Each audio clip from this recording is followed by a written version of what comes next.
And we are the Citadel Gray Line. I'm John Rawl, mask in tow. And there's a darn good reason I have this on today, because this big, beautiful Big Red Palmetto mask, you can get yours at BigRedPalmetto.store. We're going to have a Knob Knowledge giveaway in just a few minutes, and you all have a chance to win this. I've got a lot of other swag from Big Red Palmetto that I'm going to be sharing with you. Santa Claus came early for me here this week, courtesy of BigRedPalmetto.store, and I'll share that with you. I am not wearing this mask today because I'm scared to show my face after the Citadel went down to Clemson this past weekend. Rather proud of the cadets and their effort there at Death Valley. I am joined this week by our Charleston Post and Courier beat writer, Jeff Hartzell, on this, the All Bulldog Show, packaged by Ips Packaging and Automation in the upstate of South Carolina. And Jeff, I'm bringing you on here. I'm also, in just a second, we're going to welcome in the Director of Athletics at the Citadel, Mike Capaccio. But Jeff, welcome back to the Gray Line, sir. Glad to be back, and I can't wait for Mike to tell me everything I want to know. He will tell us that and more. Jeff, I know you made it up to to Clemson for the big game, and glad to see you're back in friendly confines. I did not actually make the trip. You didn't? Okay. Press box is limited these days, so I watched it at home on the ACC network, and then John Brush was kind enough to hook me up with a Zoom call after the game to talk with Coach Thompson and some of the players. So I thought the Citadel gave a good accounting of themselves in the second half. The first half, that might be the best football team ever. Who knows? I mean, they're better than that Alabama team a couple of years ago that the Citadel played, no question about that. So I thought, and Brent Thompson made a lot of friends with his decision to not shorten the second half and play out the entire game, saying that that's not what the Citadel's about. So good on him. Good on him. All right, Jeff. If you don't mind, Jeff, I'm going to take this mask off. Is that okay? Sure. Just don't cough in my direction. Okay, that's good. That's good. I'm going to take the mask off, and I've got another really cool face mask, or mask, not face mask, since we're talking about football, that I'll be sharing later in the show, courtesy of BigRedPalmetto.store. It's got the old Jumpin' Bulldog logo. All of the logos, by the way, officially licensed through the athletic department as well as the alumni association there. So we'll have a lot more swag we'll be sharing. But without further ado, let's welcome in the Director of Athletics at the Citadel, Mike Capaccio. He's been on duty for a few years now, and he's kind enough to take time to join Jeff and I here on the Gray Line this week from his fortress there along the banks of the Ashley River. Mike, thank you for coming on Citadel Gray Line. We really appreciate you taking the time to talk about what's going on at the Citadel. Thank you for having me. I really appreciate it. Glad to talk about it, sir.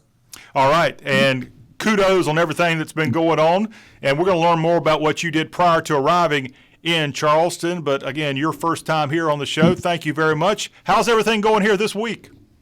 It's going well. We're getting ready for the game. It's exciting to finally have a home game and get a few of our fans out and get back to a little normalcy. Our young people are excited to be home, have an opportunity to win a game. So just good things are happening on campus right now. All right. And again, Citadel now 0-2 on this abbreviated season, but we're just glad to have games, and that's one of the many things we'll be talking about. As you and your staff have gotten a lot of credit, the Citadel is the only FCS team in the state of South Carolina actually playing football here this fall. And we're very excited about that, and it was something we felt we really needed to do. More for our cadet athletes than anything else. We needed to get them out competing. This is a difficult spot as it is, and to have them sit around for 4 or 5 months wasn't in our agenda at this time. So we tried to find as many ways as we possibly could to get games. It was a hustle-bustle situation like everybody else in this thing. But we were very fortunate to get some good games, some very, very good challenges. But Coach Thompson was behind this from day one, and this is what he wanted to do, and it's his program, so we moved forward. In fact, Mike, this week at the coach's press conference, he actually thanked you and the rest of the athletics department. Let's go hear a clip of that from earlier this week, Coach Brent Thompson. Well, I know this. It was very important to General Walters, and it's very important to Mike Capaccio that we get a home game, and we had to do what we could do to be able to find one. There's not many FCS teams out there playing, therefore there weren't that many out there looking to play. In order for us to pull this off, it's a tremendous feat on the administration level, and it's tremendous commitment to our players. On this particular weekend, making it ring weekend to be as special as we possibly could. Everything that we're trying to do right now at this point is to give ourselves the best opportunity to make it feel like a normal traditional year for our seniors that are going out in their last possible year here. And that the head coach of the Bulldogs, Brent Thompson, got Jeff Hartzell back here. And, of course, Coach Thompson really talking more about this week's game, a home game against Eastern Kentucky. But just the fact that we're playing football is a wonderful thing. Absolutely. We are very excited about it. Like I said, the most important thing was providing our young people an opportunity to compete. Everybody's talking about spring football. I think lately you've seen a change in that attitude. We just don't have any confidence that spring football is going to be pulled off. And so we wanted to move forward in fall. Mike, what do you hear from the SoCon about what they're considering for spring seasons? Some of the conferences have already come out with their spring schedules. Yes, and Jeff, that's a good question. We're still working through some things. They're still trying to work out some models. We have a meeting tomorrow that we'll probably get some more clarity on. But, the rest of the league outside of Chattanooga is playing the game. We have Western Carolina, Mercer are playing some games. The rest of the league had chosen to, and it was voted on to move to the spring. They allowed us the opportunity to move forward in the fall, and that's what we did and took advantage of because we felt that was, again, very important to our young people. Now, the team you're playing this week, Eastern Kentucky, their conference made a decision similar to the SoCons that they could play 4 games and come back and play in the spring. But Eastern Kentucky went all in on the fall schedule. They have 9 games this fall, and I guess that means they won't play in the spring. The Citadel went a different way. Can you talk about the Citadel's decision as far as that goes? Yeah, and to be honest with you, Jeff, they may have had the right model. I think it's very important to try to play as many games as you can in the fall. To be honest with you, we would have liked to have played more.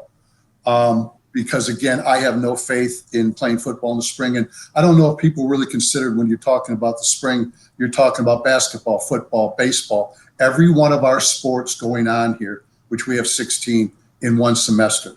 Number one, trying to manage that, trying to man it, and the logistics of that, I never thought that was going to be possible. And I was never in agreement with that. I don't see that happening. I don't know. That's just my opinion, and it was our school's opinion and our lead administrator's opinion as well as Coach Thompson's. And I think it's important to note that it's not just football. All your fall sports are competing this fall. Sir. Was that important too? It was very important to us. Along with football, obviously cross country, we have some volleyball matches. We have some soccer matches. We took the attitude that it was very important for our young people to compete this fall. We knew that we could manage the testing. We knew that we could manage the logistics of all that. And we've had very, very few positive tests in the athletic department the last couple of weeks, very few. So we managed that. We control it within our teams. And we always felt that we could do that. And we didn't want to push the buck and just, hopefully it gets better in the spring. Well, maybe it does, maybe it doesn't. Go ahead, Jeff. Mike, can you talk about what the home game this weekend might look like compared with a normal game? Very vanilla. We won't have the core marching in. We will have 500 of the core in attendance because of the limitations that we have. Obviously, if the whole core came, that would have taken up our whole attendance. We will not have anything at halftime. We will not have cheerleaders. It's going to be an in and out type of thing. Like I said, very vanilla. Not a lot of activity, no recognitions of any type, which we, as you knew, we do a lot of at most of our home games. But it's just going to be right now. We're going to come in and we're going to simplify this thing as much as we can. We feel very confident that we can do that. We feel very confident that we will be safe. The social distancing, the requirements that we have, we've sent out in advance. We will have signs everywhere. We're going to limit the tailgating. And we just felt that we could pull this off and make it work. And this is something that our cadet athletes wanted to do. Remember, this isn't something that the administration just decided, well, this is what we want to do. If our cadet athletes didn't want to do this, we would not have pursued this. Okay. And this is all about the young people. This is all about the kids. People forget about this. And another thing about trying to play in the spring, you talk about student athlete welfare. So you're going to try to play 4, 5, 6, 10 games in the spring and come back and play in the fall. Well, I just don't see that possible. You twist your knee that first game in the spring, you're going to miss 2 seasons. What about Mike, go ahead, Jeff. Sorry. The Citadel will make about $950,000 in guarantee money this year. That money will go fast, won't it? That money is gone. Jeff, that was a consideration with this, but it was the last consideration.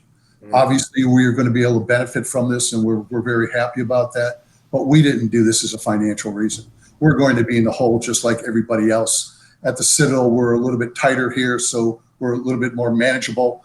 But yes, a huge part of that will go to plug the hole that we will have, just like every other Division I football school in the country.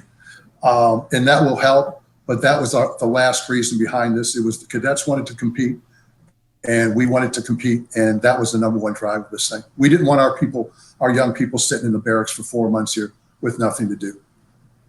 Can you give us an idea how much it's costing each week to test for COVID? Well, right now what we do, Jeff, is that we do everything through the school.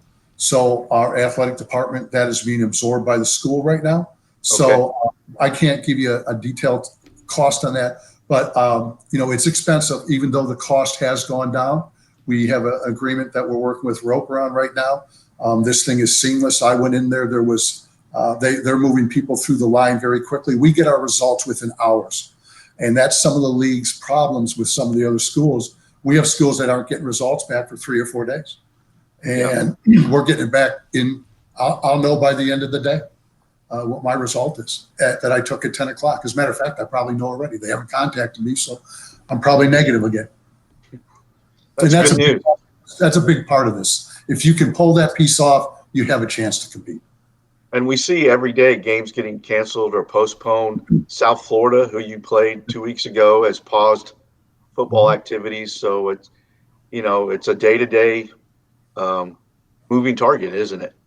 Oh, it's a day-to-day moving target. And remember, any one of our games coming up could be canceled. Anything can be canceled in the spring. There's no sure thing here. And so what we wanted to do to try to move forward, and as I said earlier, is provide our young people an opportunity to compete. And that came from them. And we followed up with it. And we were very fortunate to make it happen. And my staff did an outstanding job. Jeff Von Dolan scheduling games. We were on that phone, and Jeff did a great job. The pieces to try to put a puzzle together were incredible. The Army game we had been working on probably a month. It took moving a game with Mercer to make that happen. And that was the last day, and we signed the contract. Now, Mike, you said that you have your doubts about whether football will be played in the spring. If it is, will the Citadel participate? Yes, we will. We will. And really in hindsight with this whole thing, we might have been better off taking the same route that Eastern Kentucky did, playing as many games in the fall as we can. Like I said, the logistical nightmares of trying to host all championships in the spring. We don't have the manpower to have somebody at soccer, volleyball, baseball, football, and basketball games. We just don't have the staff to do that. And you're talking about taking statistics. You're talking about video streaming. You're talking about other things. We don't have the staff to do those type of things. So I don't know how we're going to pull that off. So I would have much preferred to play in the fall. Obviously, I was in the minority in our conference, which is fine. But I knew that we could get a handle on the discipline with the testing and things like that to start with. And that's why that was a big piece of moving forward. If you can't do that, you can't move forward. Mike, there has been some in the world of college football who've said for a long time that teams like FCS teams should play permanently in the springtime. Have you heard anything of that nature here lately, and your thoughts on that potentially happening? I think that's a very bad idea. Football was meant to be played in the fall. It takes away from the other sports that you have that you're trying to compete with, namely baseball and basketball for a period of time, obviously. We would definitely not be in support of that. We want to play football in the fall when it was made to be played, whether it's high school football, pee-wee football, college football, or professional football. That time of year, I think the other piece about this, when you talk about the spring, When you look at some of the schools in our conference, Western Carolina, BMI, let's go out to the Big Ten, which I'm a Big Ten fan, Michigan, Ohio State, Michigan State. Are you going to be practicing in January and February to play football? I used to lived up there my whole life. I don't think that's possible. So I don't know how that whole thing moves back. I think the fall is the perfect time to play. And I haven't heard much conversation about that, but that's something we would definitely not be in support of.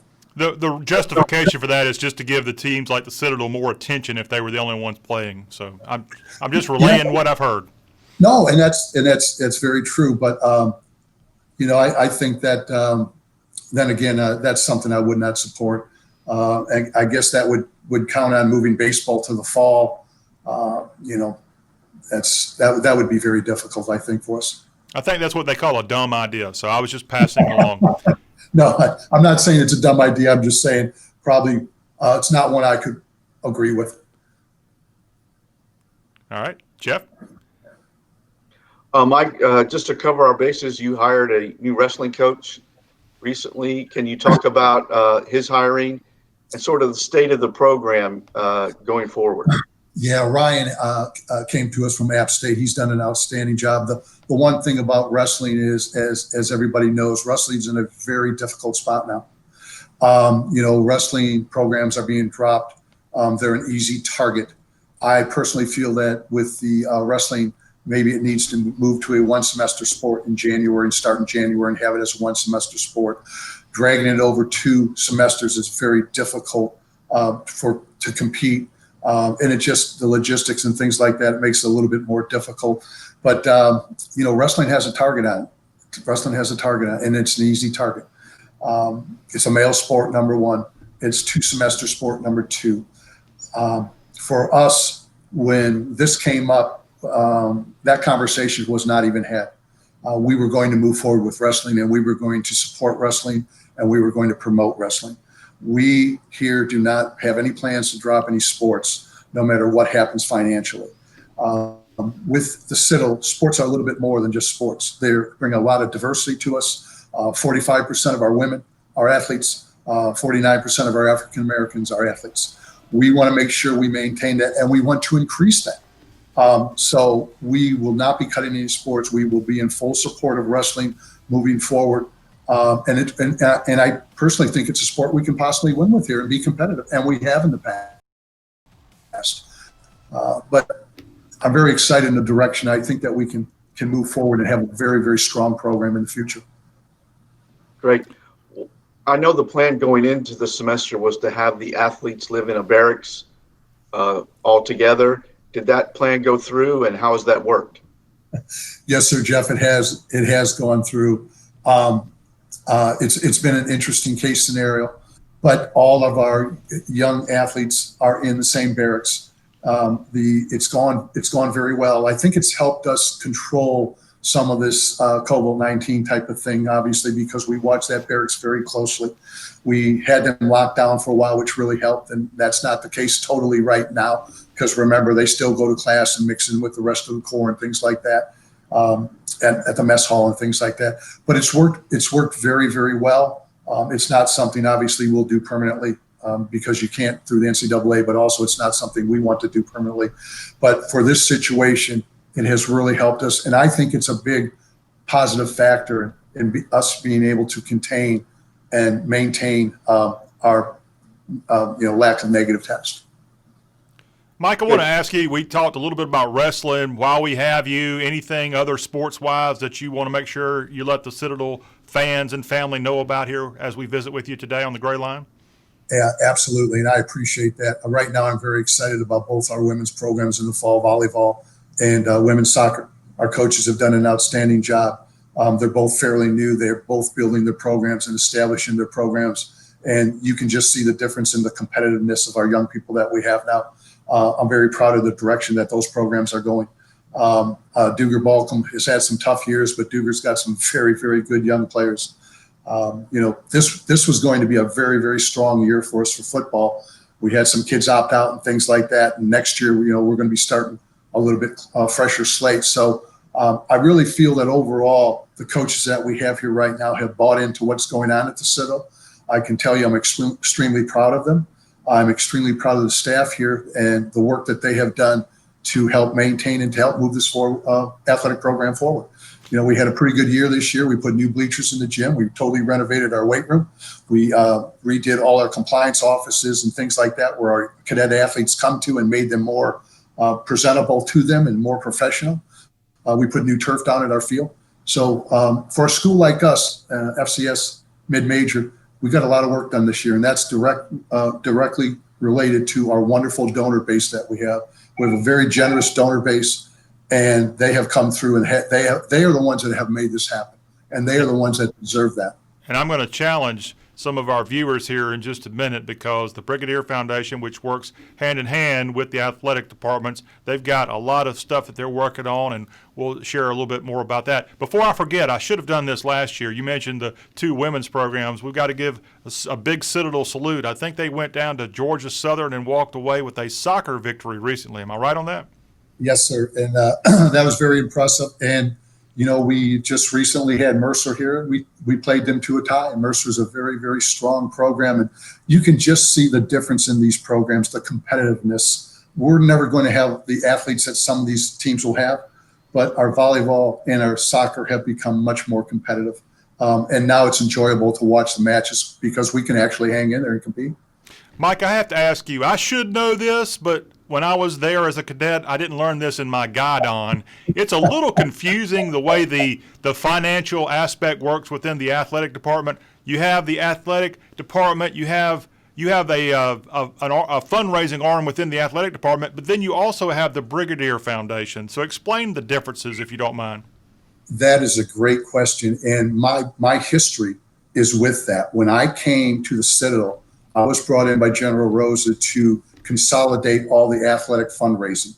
So what I did in that role was, as Vice President for Development, before moving over to Athletic Director, was we took and we consolidated all that, and we moved it all under the foundation.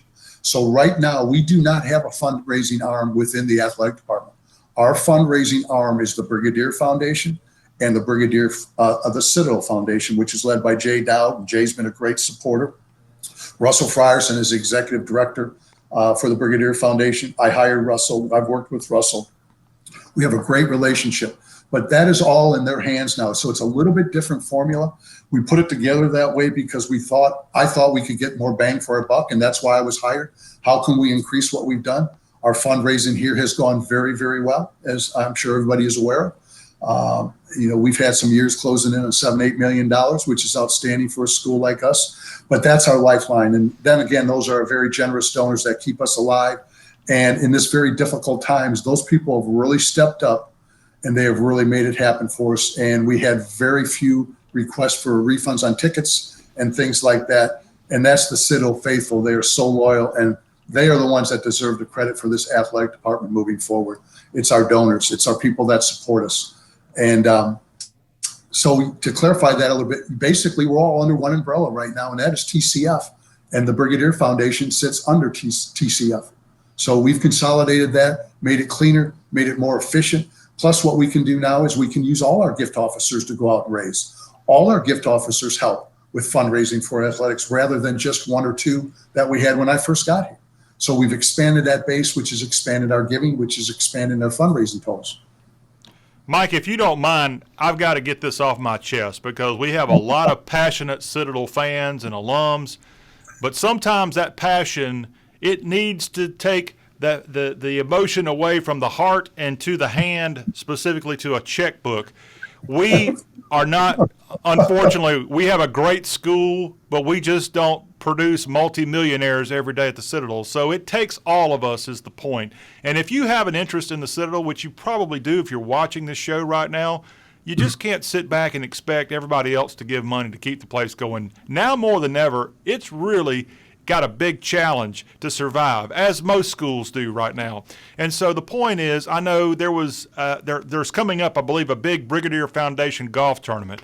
And I have to give a special salute to my classmate who led the effort for the class of 1993 to become the leading class to give to this fundraiser. Now, the reason I say this is the only reason we became the top class is because of the great efforts of Jason Klein, who went on Facebook and called people out, and he did it nonstop. He did a heck of a job but more than 125, I think, alums from the class of 93 gave. It's that kind of enthusiasm and that kind of nagging, if you will, that's going to take people to give. And there were still a lot of people who didn't give. So the point is, any amount is a good amount. I give. I wish I could give a lot more. We all wish we could give more, but it's better to give something than nothing, whether it's to athletics or to the school itself, which we should all be doing that too. So I had to get that off, but I'm sure that's music to your ears, right? Yes, sir. It's music to my ears, and we really appreciate that. We appreciate your support. It's not the amount that you give. It's just to be a part of what we're trying to do here to move forward. And this is a very loyal group, a very loyal family, the Citadel family. And we appreciate everything that comes in, no matter what the dollar amount is. It all helps. And when we started this, and with my fundraising background, the lower gifts lead to larger gifts. But it's just getting people started is the key to making that happen. And so we appreciate your plug on that. And like I said, our Brigadier Foundation right now is really doing a good job. It's become very professionalized. The board is outstanding. They've been very generous. They've redone some of the bylaws, which have helped us use the money in different areas.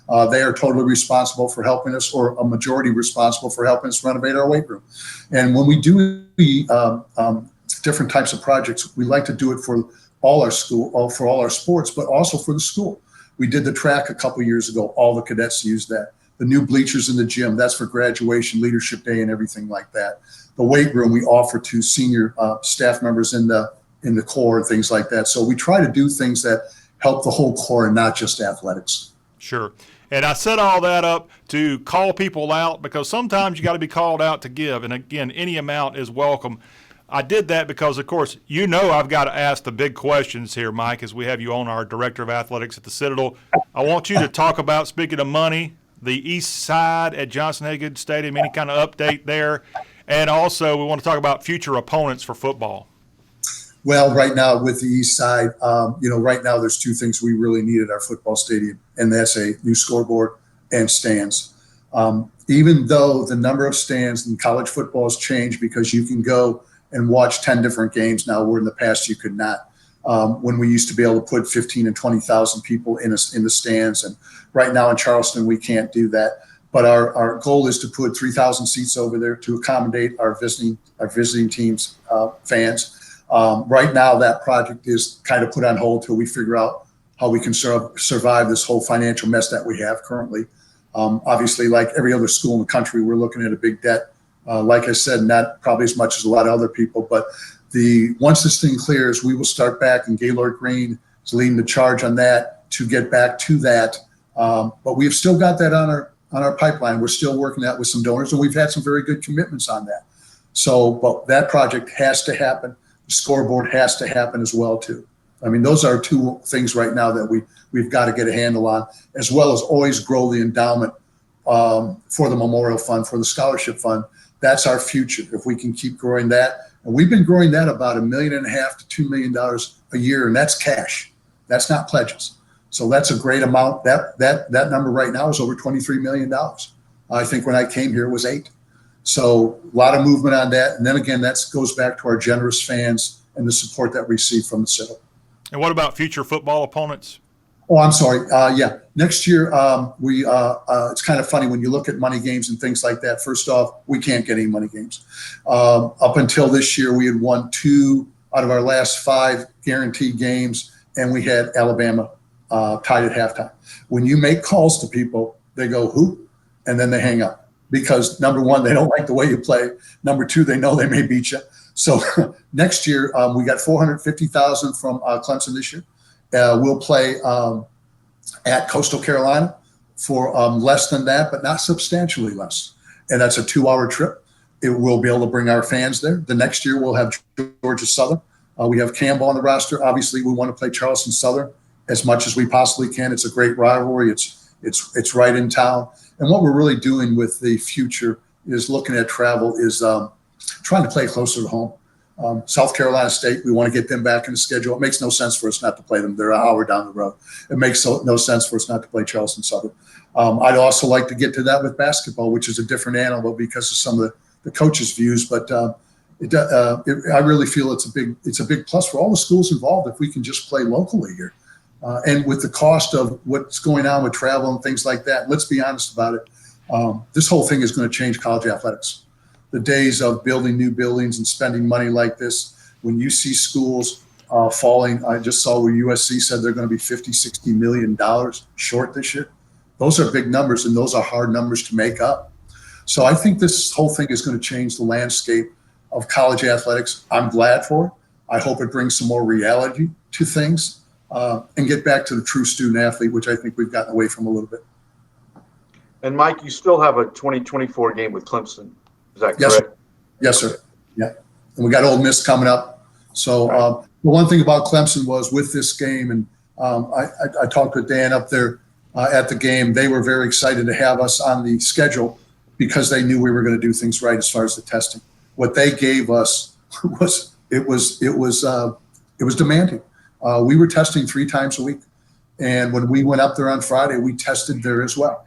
But they knew with our background and what we stand for here, we were going to do things right. We were not going to take any shortcuts. And so they were very appreciative of that. We were very appreciative of them inviting us up. Hey, we know where we stand with those guys. Let me tell you something. I went down there. You want to talk about some big men? Jeff, going back to your point, I think that's the best college football team I've ever seen. They're loaded, and they are big, and they are long. And but they're a class program. Dabo's a class coach. Dan is a class athletic director. And that's why we felt it was important to play that game. And we always felt that way from day one, even though, Jeff, I gave you a little runaround on the dates until we got it finalized. But we finally, it took a while to get that done. It wasn't an easy thing. It didn't just happen. So, yeah, we knew we were with that. But think about this, in 10 years, our young people that competed against those people, if they're national champs, you may have the number 1 pick in the NFL. You may have the number 1, number 2 pick in the NFL. You can go back and you can tell those stories. And those are precious memories, just to have a chance to line up against something like that. Yeah. Mike, as we wrap up with you, I know you've got a lot of work to do there, and you might, if you get a chance, sneak out and wet your hook at some point today. I want to talk to you about that. But do you mind answering a question or two that's come in on our Facebook page? Not at all. Okay. Want to thank Greg, who's asking the question, how many FBS programs wanted to play us when the Citadel announced that they'd play 4 games? I'm sorry, was it FBS? FBS. Yes, sir. We still have schools calling. Do you really? We still have schools calling. Yeah, we still have, they're wearing me out. Mike, let's play another game. So we had some opportunities, but the problem with that is finding dates with those that can work. Okay, because they may have a different dates. Like I alluded to earlier, the Army game, we had been in conversation with them for a month, but that game just could not get finalized because of the dates. Mercer was willing to change their date with Army, and that's how that game came into play. Is there a chance you would add a game, or are you set on 4? Not right now. We'll stay where we're at right now. Okay. Another question. This comes from Wayne Costin. Tryouts for other sports being evaluated? Question mark. Right now, we will have very, very limited, if any, trials for other sports. This is not the year. First off, let's look at some of our rosters. With the NCAA putting some of the things into place that they did last year, I have 40 freshmen and sophomores on our baseball team. Okay? We usually carry about 31 people. All right? That's not with the upperclassmen. We're pushing 60 people on that team. We can't take any more. The walk-ons this year, we have limited. We'll reinvestigate it again in January, but that's going to be a very, very limited number. It's just because of sheer numbers. We just can't take any. You know, what people don't understand, where they're like, well, if we just take another walk-on, they don't understand what it takes to do with strength and conditioning, okay, the training. They don't understand the training group. They don't understand the academic side of it. That all takes up a lot of time.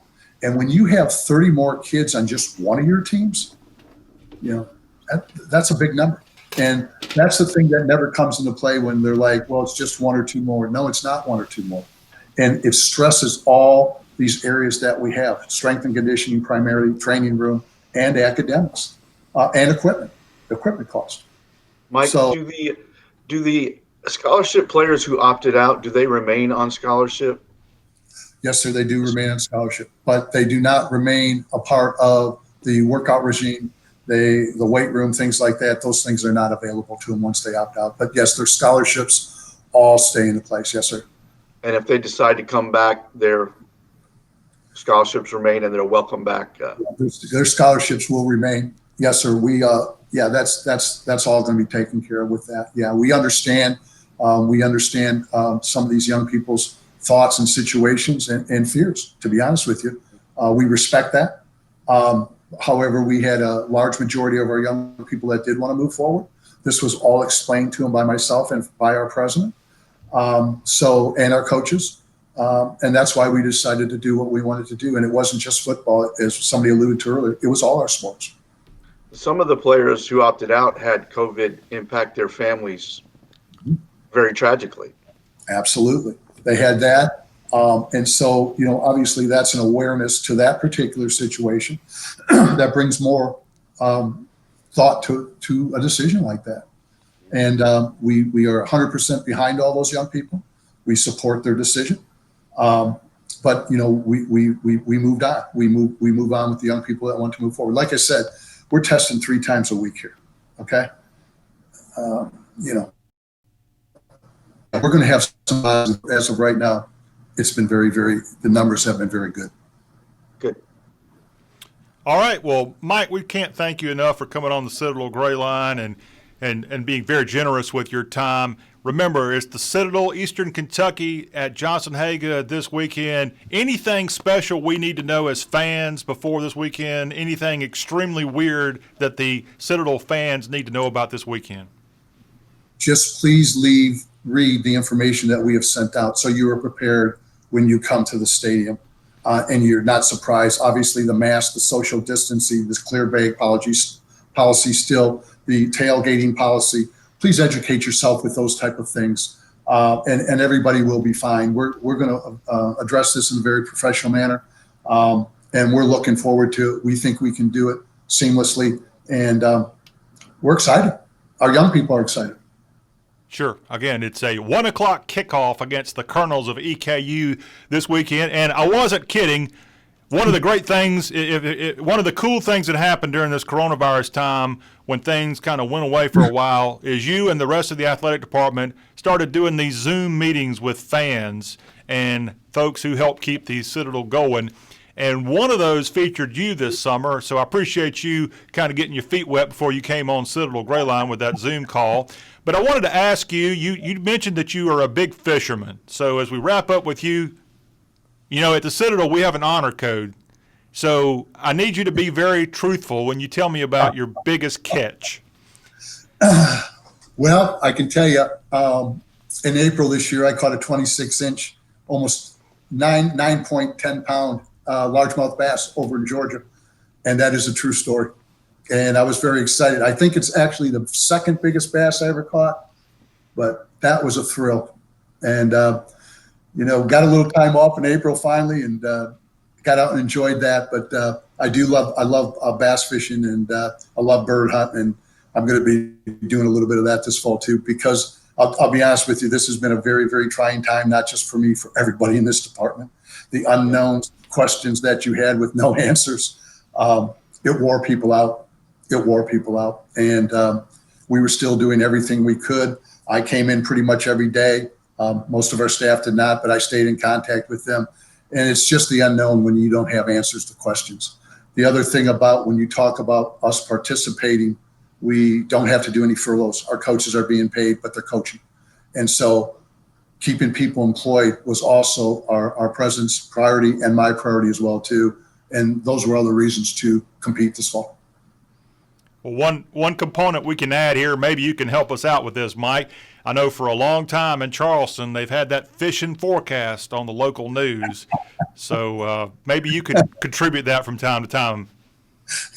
I have looked at it. Unfortunately, when it's always showing the good times to fish, I don't have time to get out. So whenever I can grab my pole and go, I just do it and wish for the best. And I don't even care if I catch anything anymore. I just like to go out. Jeff, are you a fisherman? No, I have to say I'm not. No, I'm not either. I am not either. But Mike, we're living vicariously through you. Thank you again for coming on the Citadel Gray Line. We really appreciate you taking the time to help all the fans kind of understand what's going on, and kudos with everything that you've had to kind of help steer the ship here over these last few months, a very trying time. I'm sure that wasn't part of the job description when they hired you to lead the school through a pandemic. No, it wasn't. I had definitely second thoughts about that when that started about last March, I'll be honest with you. But in closing, I'd like to thank you. I'd like to thank Jeff. Obviously, he's been a great friend, and we've formed a very nice friendship, and I appreciate all he does for us. And I want to thank our donors, and I want to thank the people that support the Citadel, because you are the people keeping this going. And believe me, our cadet athletes appreciate it. They sincerely appreciate it. I hear it from them all the time walking down the hallway, and I want our fans to know that. You are the ones that have made a difference with this program. All right. Mike, thank you very much, and best of luck with the game here this weekend. Thank you very much, and thank you for having me on. I appreciate it. Thank you Thanks, very Mike. much. All right, Jeff, it's just you and I now to wrap up today's Citadel Gray Line. Again, we kind of rewind quickly back to last weekend. If you missed out at the very beginning, the Citadel, with a valiant effort, 49-0, they lose to the number one team in the country. And let me tell you, Jeff, I'm a guy that loves the Citadel. I'm not a big fan of Clemson, never have been. But let me tell you, after seeing that game and what Clemson did to Wake Forest in the Week 1 game, I have to admit, as bad as it was to lose to Clemson, I've had to realize that I think Clemson is easily going to walk away with the national championship this year. I don't see who can beat them, really. They are loaded. They're stacked. Trevor Lawrence is at the top of his game. Travis Etienne, maybe the best running back in the nation, is kind of an afterthought at Clemson, which is amazing to think about. So, yeah, 49-0 at halftime was not a pretty sight for the Citadel, but they held their own against Clemson's reserves in the second half. And like I said, I think Brent Thompson made a lot of fans with his refusal to shorten the second half. That's happened before at Clemson when a blowout against an FCS team. They've shortened the second half, but Brent Thompson did not want to do that. And even Dabo applauded that decision. So bright spots, the backup quarterback, Jalen Adams, really showed some promise there in the second half. Ran for 50 yards on 12 carries and flashed a little bit of his ability. So he could be the starting quarterback as soon as this spring if Brandon Rainey does not return for the spring. You think about the Citadel's redshirt seniors, they're going to have to stay in, normally they would be done with football after this fall. But if they're going to play in the spring, they're going to have to stay in football mode all through the winter, into January and February, and then whenever the season starts, they'll be playing again.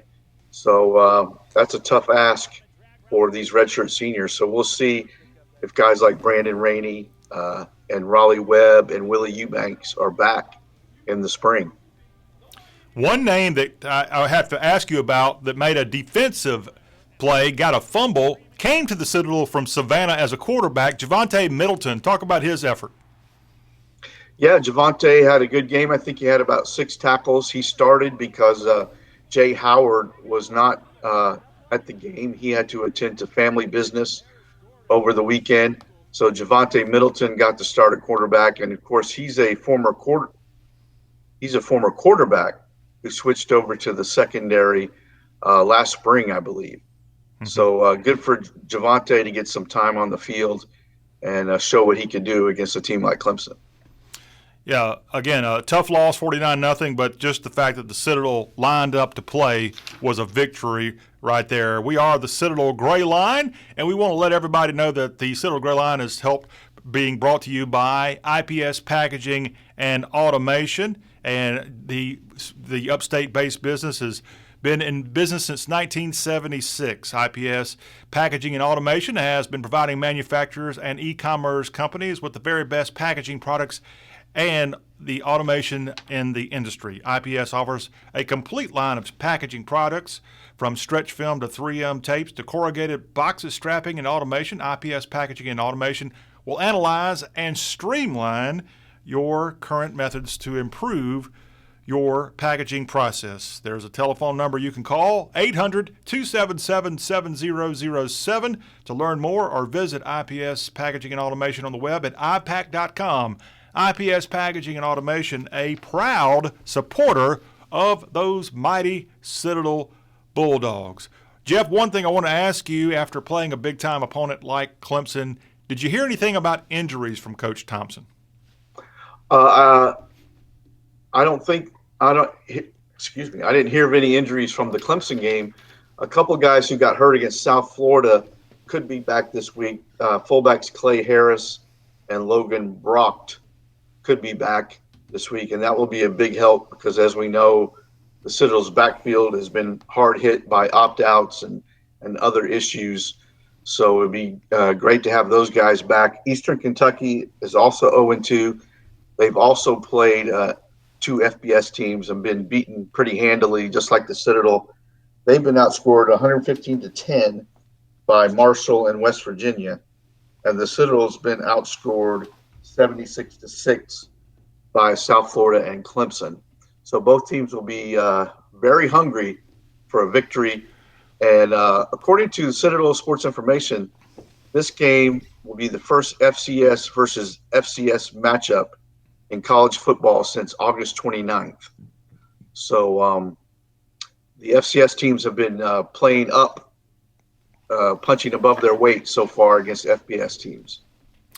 Again, this is a game that's going to be at 1 o'clock at Johnson-Hagood Stadium this weekend, the Citadel and the Colonels. One question asked this week at the press conference that Brent Thompson had was from you about Summy Carley. He is a former Gamecock that's transferred in to the Citadel football program. His brother, I think, is a sophomore on the Citadel football team, and Coach Thompson had an answer. Jeff, if you don't mind, let's go into the press conference from earlier this week and hear from the head coach of the Dogs talking about this. I think he is from Lawrence, South Carolina, the graduate student at the Citadel. He's a big, long body in there. He's got some ball skills in there that we think we can get him as a big target. I like him as in that spot. That spot can be an extra tackle spot. It could be a tight end spot for us. We've used it in a lot of different ways. It gives us a little bit more dimension in our offense. It gives us a little bit more dimension in our goal line packages. So I think there's a lot of things that we could do there. It was a little bit of a personnel issue early on in the year when we didn't have as many tackles. We got 2 more tackles back, so we ended up with a little bit more of a spot that we can move somebody from a tackle to a tight end spot that help us out. Jeff, the reason you asked that question? Because Summy wore number 87 against Clemson, and so he was eligible as a tight end. He's 6'5", 295, played tackle at South Carolina, and transferred to the Citadel as a tackle. So I think they can move him back and forth from tackle to tight end. Tight end in the Citadel's offense is basically an extra tackle. So they won't be throwing him the ball very much if he is at tight end. But he's listed at tackle on the depth chart this week. So we'll just have to see what number he shows up in on Saturday. And from my very extensive knowledge of the Gamecocks, and that's a little bit of a sarcasm there, Jeff, I think when he was playing for them, he was more on special teams for Coach Muschamp. Does that sound right? That is correct. He played mostly on special teams. I'm not sure how much he played on the actual offense. Mm-hmm. But 6'5", 295, he's big for a Citadel tackle, that's for sure. Yeah. I want to remind you, of course, not only is the Citadel Gray Line brought to you by IPS Packaging and Automation, BigRedPalmetto.store, also a proud presenter of the Gray Line. We've got a knob knowledge question that's coming your way in just a few moments, and it has to do with the nickname of EKU, and of course, we always have a connection back to the Citadel with our knob knowledge questions. So we'll have it, and I think it's going to be a pretty easy answer for those who are watching us. So stay tuned for that. Knob knowledge coming up, and we got a $25 gift certificate coming from BigRedPalmetto.store, makers of fine products like this right here, a Big Red Palmetto mask. Jeff, do you have a really cool mask you're wearing these days? I do. It's a Palmetto State mask made by a Citadel grad who lives in California. and I wrote a story on him, how he transformed his business from a gym to making masks and other items related to COVID. So yeah, it has the Palmetto State flag on it. Like it takes up the whole mast, the state flag? Yes. Okay. Well, we got a really cool one. I'm going to outdo you on that one in just a second with a really cool Citadel Bulldog mask, courtesy of BigRedPalmetto.store. Okay, Jeff, we heard the athletic director tell us about this week's game. What do we expect from EKU here this weekend? Well, as we said, they are also 0-2, just like the Citadel. They played a tough schedule as well. West Virginia and Marshall. They have a 250-pound running back that will be getting the ball a lot against the Citadel. So the Willie Eubanks and those guys will have to load up and get ready to tackle a 250-pound running back. Like we said, Eastern Kentucky, they're out of the Ohio Valley Conference. And the OVC, much like the SoCon, decided to move their season to the spring and allow teams to play up to 4 games and still play in the spring. Well, Eastern Kentucky said, the heck with that. We're just going to play all our ball in the fall. So they've got 9 games lined up, and I think they're playing Central Arkansas twice, and they're also playing Western Carolina. So they went a completely different route. They won't be playing in the spring. They put all their chips in on the fall schedule, and I think there was maybe 4 other FCS teams that went that way. The other ones, like the Citadel, chose to play a limited schedule in the fall in hopes that there might be a conference schedule in the spring. And the NCAA has come out with their playoff format for the spring. It'll be 16 teams instead of 24, and there will be 11 automatic bids instead of the normal 10. So that's what the playoff format will look like in the spring.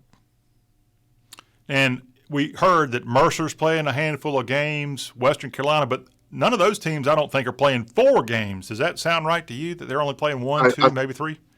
I think Chattanooga's playing 1. Don't hold me on this. Western Carolina 3 and Mercer 3, something like that. Mercer does have that game with Army set up. So, 4 SoCon teams are playing, but all playing limited schedules. Programming note, Jeff, we're going to take the Gray Line on the road. I know you've just been dying to get back to the scenic city.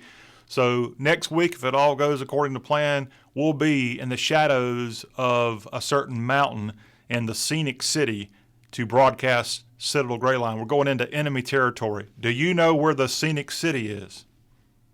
I do not. You've been there many times. It's called Chattanooga, Tennessee. I have. I just dying to get back there, especially after that game we saw last November, Jeff. And that was one of the biggest gut punches I've seen as a Bulldog fan. It was, no question about it. That was a huge loss at Chattanooga. But I always liked Chattanooga. I think it is a scenic city.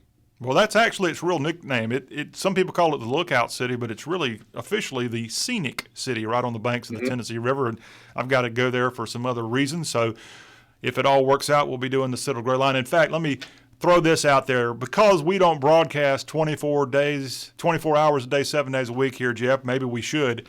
We may have mentioned it last year. I can't remember, but it's still worth repeating that it was there when you and I were last together, Jeff, that Ted Byrne was on patrol on the sidelines of the Citadel radio network, and he did an interview. I captured it on video. You can go to our Facebook page and see Ted Byrne, who was killed tragically, I think just 2 weeks later in a car wreck. And he's one of many people we've lost since the Citadel Gray Line got back up and going here in 2020, Rashad Graham and others. So I just wanted to, when I think of Chattanooga and Citadel football, I think of seeing Ted Byrne, voice of the Bulldogs, many years ago. Yes, and that last season as well, I gave Ted a ride back from Elon, the Elon game. And so I was so grateful that I got to spend that time with Ted because, when you're on the road, you don't always get to spend a lot of time with your fellow media members, but Ted needed to ride back. So I was able to spend 4 or 5 hours with him and hear a lot about his life. And then later that season, of course, he died in that accident. So, yeah, really grateful for that time with him. Yeah, and you mentioned earlier in our interview with Mike Capaccio that the coronavirus, speaking of tragedies, coronavirus had a direct impact on the Citadel football team. And there's a young sophomore running back that's going to be, I think I heard Coach Thompson say he's going to be back on the roster this week. But both of his grandparents just died last month from the coronavirus. And I saw his mother's obituary, and she said in her obituary there in the upstate that one of her greatest thrills was watching Citadel football. Yeah, that's a different player. Logan Brock will be sorry. back. Okay. The other player, who I try not to mention his name out of respect for their privacy. Well, I'm only saying because he put it out on social media is the only reason I'm saying that. Yeah, it's a different player who lost his grandparents. Okay. But he's also a running back. You're right. Okay. Well, I apologize. I thought that was the one coming back. So he will not be back this fall. He could return in the spring. But a big tragedy again. I'm only repeating what was put out on that darn social media. Which, by the way, don't forget Jeff Hartzell at Jeff_ from the PC is how you can get in touch with Jeff if you have questions and more. And that is the way we do it. Now, speaking of the World Wide Web and more, let me tell you all about a really cool thing now. It's called Knob Knowledge. And I'm going to show off some goods here, Jeff. I know you weren't born in North Myrtle Beach like Vanna White, but if it's okay with you, I'll do a little modeling here for our. Is that okay? Sure. Okay. Can't wait. All right, here we go. We've seen the big red palmetto mask. You like that, Jeff?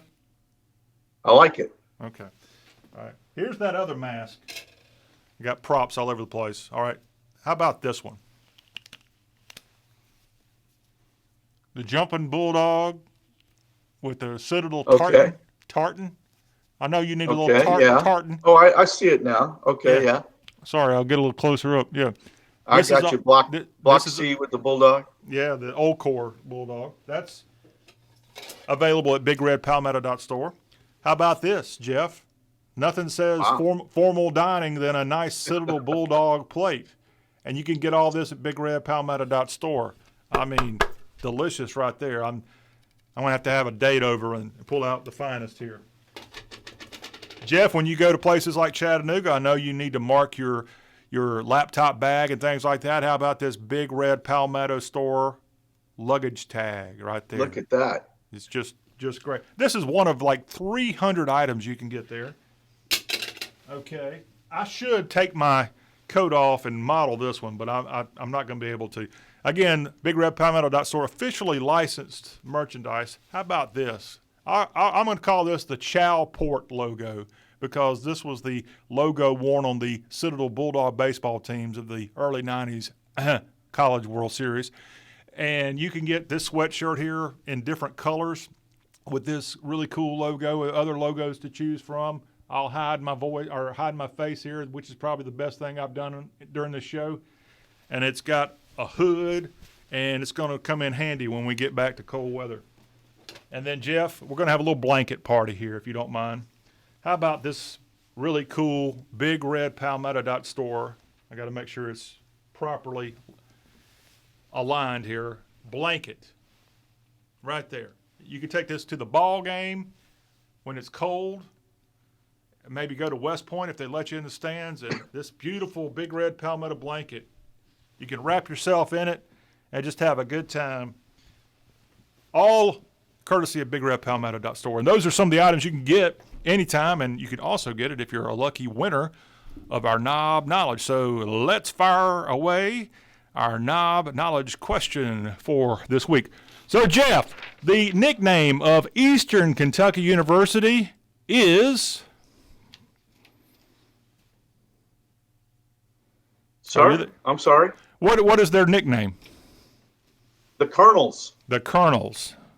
So, with Colonels in mind, if you know the answer, text this answer to 843-779-8496, 843-779-8496.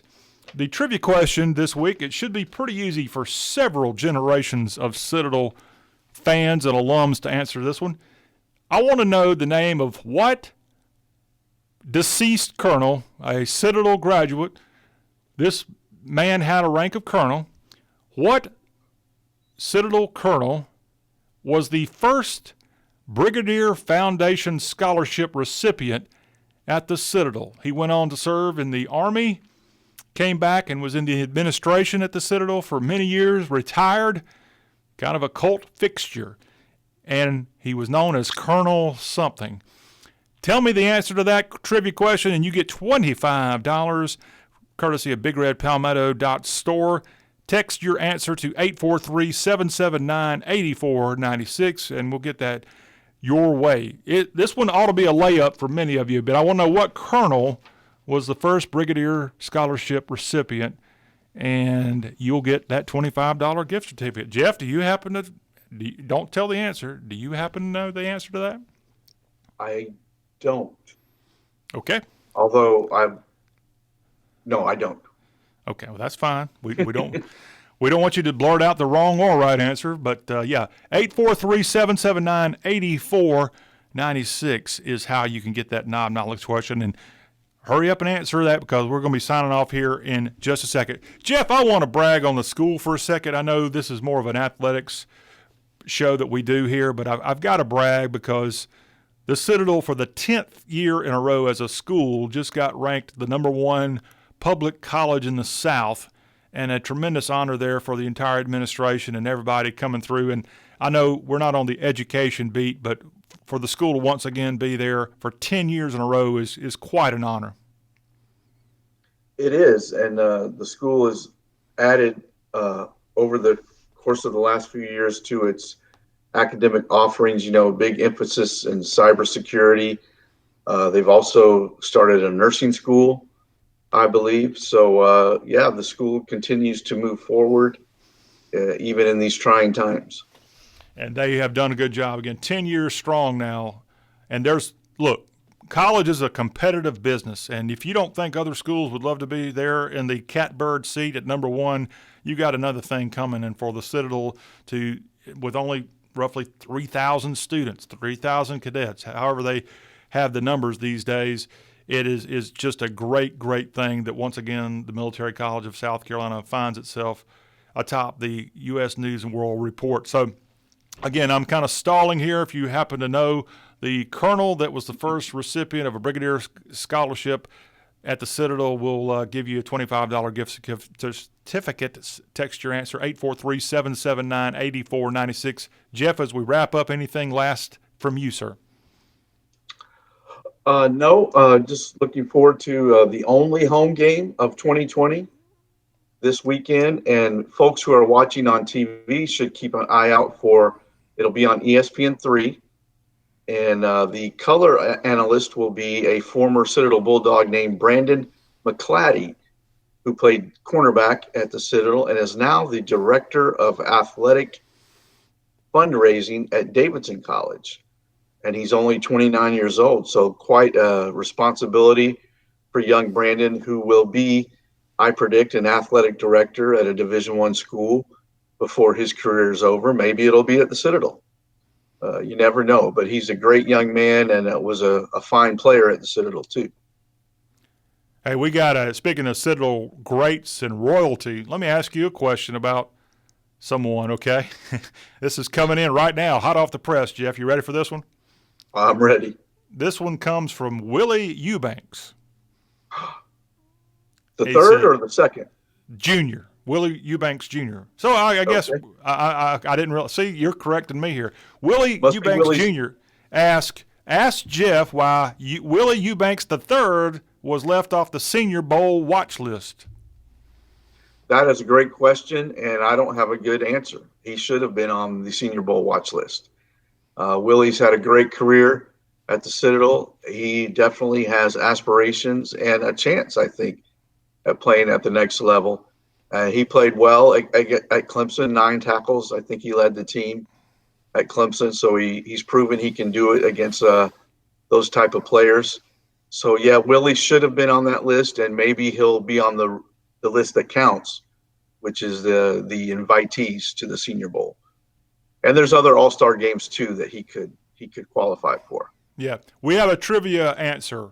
Maybe Mr. Willie Eubanks Jr., you're the lucky winner. I have the last 4 digits. Hit me back real quick on text if you're this person. Tell me who you are, where you're watching us right now, and we'll get a $25 BigRedPalmetto.store gift certificate headed your way.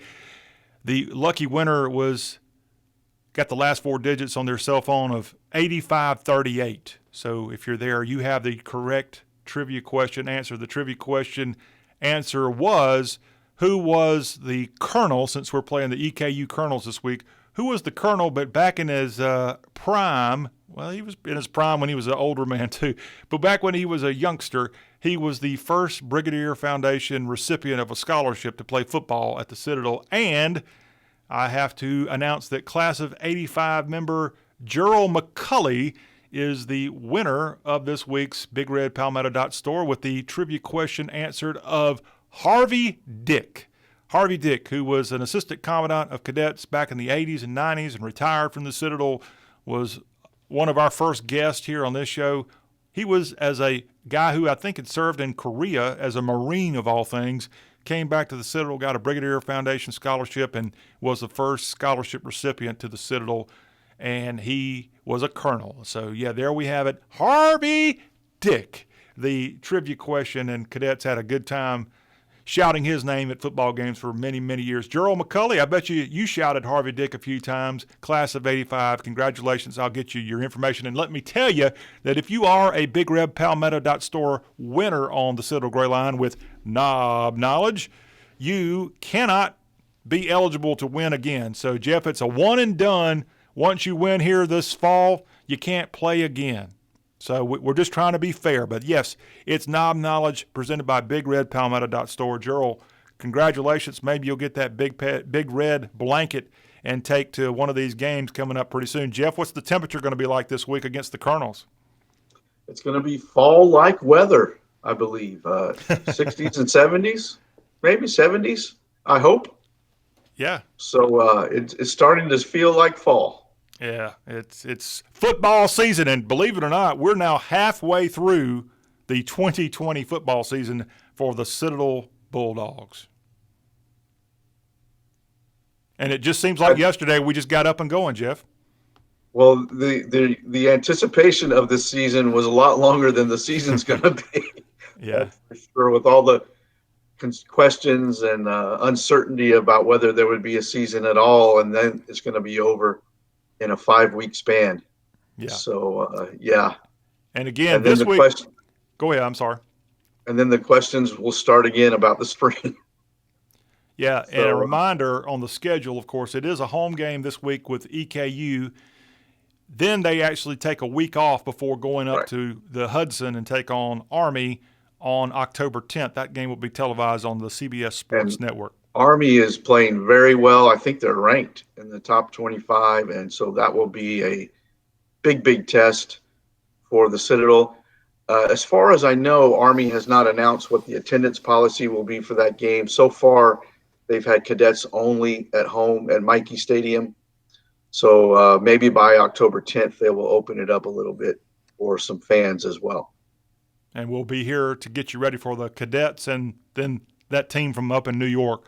That's who the final game will be against, with the Citadel and Army coming up a little bit later. Jeff, I can't thank you enough for being back on here with us. We've had a good time again. If you didn't catch the show in its entirety, Mike Capaccio was on earlier in the show, the director of athletics at the Citadel. He really answered a lot of question marks that people have had, and again, just to kind of keep this thing going, and the school itself to kind of be up and going. A lot of schools went virtual here this fall, and the Citadel under General Walters and others, with an opportunity for these young students and cadets and athletes to have the opportunity to get back to normalcy, whatever the heck that is. So, Jeff, thank you again. I want to mention, since we had I'm assuming Capaccio is kind of an Italian name, Jeff, we're going to kind of have an encore of an Italian connection on next week's Citadel Gray Line. You ready for this one? I'm ready. It's not Hartzell. I don't think that's Italian. But we're going to go from Capaccio to Imarino next week. Imarino, the former commish. Former Commissioner John Imarino has written a book about the history of the Southern Conference, and I'm going to play a portion of an interview I did with him on next week's Citadel Gray Line. So if you want to learn about the history of the SoCon, you might want to check out John Imarino's book, which is coming out, oddly enough, on Mercer University Press. Go Bears. And that ought to be fun. I've got to ask him, and I will ask him, how in the heck the Citadel, as a co-member of the SoCon that's been the longest member that's currently in the makeup of the Southern Conference, how in the heck does the Citadel not have one member of the Athletic Hall of Fame? Well, they have, I believe Les Robinson and Chalport are in the Hall of Fame, but there's no Citadel athlete in the Hall of Fame. That is correct. So Robinson that's an could have got it oversight from his days at ETSU as well. Right, exactly. And so that's an oversight that needs to be corrected. And I'll ask Sam Marino, who's retired now. He's no longer the SoCon commissioner, but it's a darn good question that people get pretty upset about each year. Yeah, and it's voted on, so it's not, it's not like the commissioner makes the decision on who gets. They mail out ballots, and I voted on it before. So Jeff's the reason. Yeah. Everybody, direct your hate mail to Jeff Hartzell. Evidently, somebody's throwing your ballot away. Evidently, it sounds like. Jeff, have a good time at the ball game. I assume you're going to be able to go this week. I will be, mask on, sitting in my seat in the press box, and hoping for a good game, and that everybody tests negative afterwards. Yeah, it ought to be somewhat fun to see a game again. This is a 1 o'clock kickoff at JHS against Eastern Kentucky. We'll be right back here next week on the Citadel Gray Line to break it all down and get you ready for an open week, and we'll have some other great information to pass along. Thanks a lot for being a part of Citadel Gray Line. At Jeff_from the PC is how you can keep up with Jeff there, the Post and Courier.